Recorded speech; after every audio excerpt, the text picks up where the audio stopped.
이걸 모르면 연애 평생 어려울 수도 있습니다. 잘해줄수록 더 멀어지는 이유. 왜 어떤 사람은 연애를 쉽게 하고 나는 노력해도 어려울까요? 혹시 호감을 주려다 오히려 멀어지게 만들고 있진 않나요?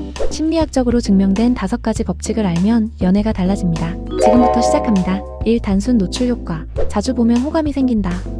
그냥 알던 사람이었는데 어느 순간 호감이 생기네. 이런 경험해보신 적 있으신가요? 사람은 반복적으로 접하는 대상에 더 호감을 느낍니다. 심리학자 로버트 자이온스의 연구에 따르면 자주 보는 얼굴일수록 더 친숙하고 매력적으로 느끼는 경향이 있습니다. 연애에서 활용하는 방법. 상대가 자주 가는 카페에서 우연히 마주치는 것도 방법입니다. 단톡방에서 가끔 자연스럽게 리액션을 해주면서 존재감을 각인시키세요. 같이 있는 시간이 많아지면 이 사람이랑 있으면 익숙하고 편안하다라는 감정이 생깁니다. 주의! 무조건 많이 보인다고 되는 게 아닙니다. 억지로 티내면 부담스러울 수 있으니 자연스럽게 접근하세요. 이 프레이밍 효과. 같은 말도 다르게 하면 더 끌린다. 말 한마디로 천냥 빚을 갚는다는 말이 있죠? 하지만 같은 말이라도 어떻게 전달하느냐에 따라 감정이 완전히 달라집니다. 심리학자 데니얼 카너먼의 연구에 따르면 사람은 객관적인 사실보다 그것이 전달되는 방식 프레임에 따라 감정을 다르게 해석합니다. 연애에서 활용하는 방법. 나 너 좋아해. 부담스러울 수 있음. 너랑 있으면 진짜 편하고 기분 좋아. 자연스럽게 감정 전달. 난 연애에 자신 없어. 부정적인 프레임. 나는 상대방을 진심으로 바라보는 스타일이야. 긍정적인 프레임.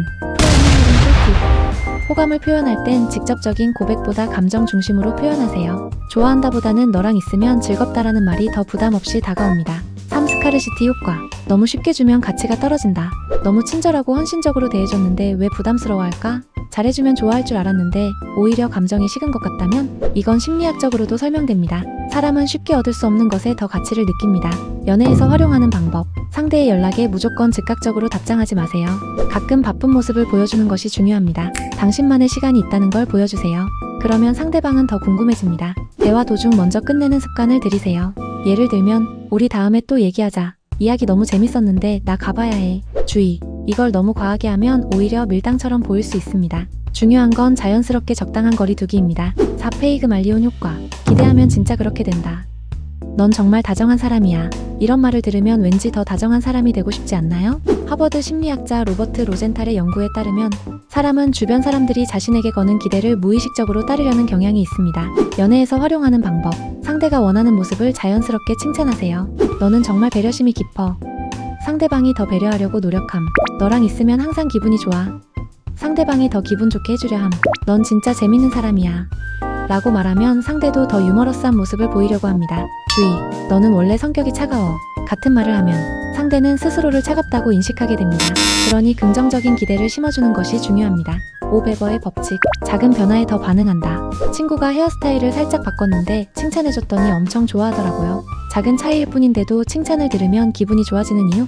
사람은 큰 변화보다는 작은 변화에 더 민감하게 반응하는 경향이 있습니다. 그렇다면 이걸 연애에 어떻게 적용할까요? 연애에서 활용하는 방법. 상대방의 작은 변화를 캐치하고 바로 칭찬하세요. 오늘 머리 스타일 바꿨네. 진짜 잘 어울려. 너 오늘 옷 색깔 평소랑 다르네. 분위기 너무 좋다. 말투, 습관, 표정 변화를 알아채고 자연스럽게 언급하세요. 주의! 너 요즘 얼굴 피곤해 보여. 같은 말은 조심하세요. 긍정적인 변화만 언급하는 것이 포인트입니다. 결론. 연애는 감정이 아니라 과학이다. 자연스럽게 자주 노출되고 단순 노출 효과. 말을 센스 있게 전달하고 프레이밍 효과. 너무 쉽게 다 주지 않으며 스카르시티 효과. 상대방에게 긍정적인 기대를 심어주고 페이그말리온 효과. 상대의 작은 변화를 캐치해주면 베버의 법칙. 이 모든 걸 적용하면 자연스럽게 매력적인 사람이 될 수 있습니다. 지금까지 그냥 연애는 타이밍이라고만 생각하셨나요? 이제부터는 연애도 심리학적인 법칙을 적용해서 더 쉽게 풀어가세요. 여러분은 이 중에서 어떤 법칙이 가장 흥미로웠나요? 댓글로 남겨주세요.